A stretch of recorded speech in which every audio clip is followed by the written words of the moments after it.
જ્ઞાનની આંખો વડે ભગવાનને ઓળખવા.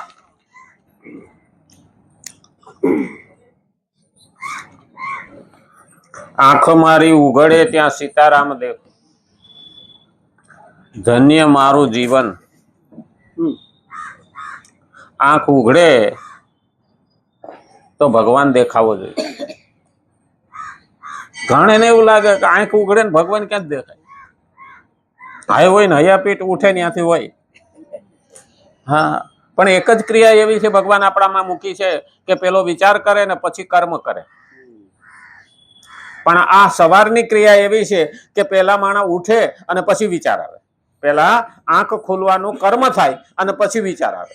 બાકી બધાની અંદર એટલે તો આપણે કઈ કરાગ્રે વસતે લક્ષ્મી, કર મૂલ્ય સરસ્વતી, કર મધ્યે ગોવિંદ, પ્રભાતે કર દર્શનમ. કર એટલે હાથ. કરાગ્રે વસતે લક્ષ્મી, હાથના આગળના ભાગમાં લક્ષ્મીનો વાસ. ઘણાને એવું લાગે હાથના આગળના ભાગમાં હા આનાથી જ રૂપિયા ગણાય ને આનાથી જ રૂપિયા કમાવે. એટલે કરાગ્રે વસતે લક્ષ્મી, કર મૂલ્ય સરસ્વતી. કાંડું હેલા વિના વિદ્યા આવે નહીં. કર મૂલ્ય સરસ્વતી, કર મધ્યે ગોવિંદ. સવારમાં ઉઠીને કર મધ્યે તો ગોવિંદ. ગોવિંદ એટલે ભગવાન. ભગવાનને અહીંયા રાખ્યા. અહીંયા શા માટે રાખ્યા?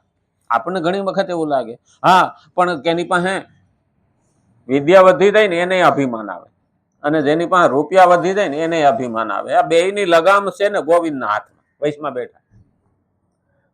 અને એટલે જ કીધું સવારમાં તો કે હું તો જોઉં છું તો મને તો કે ખેતી કરતા સાલા પડ્યા તો એ દેખાય.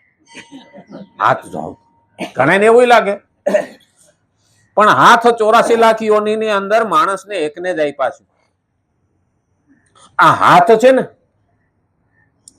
એ માણસ સિવાય કોઈને નથી આપ્યા. ચિંપાંજીને હાથ જેવું છે પણ એ હાથ તરીકે ઉપયોગ કરતો નથી કારણ કે એના આમ ભેગું ન થાય એટલે એ લખી શકે નહીં. માણસ સિવાય હાથની કોઈ ને સગવડ આપી જ નથી.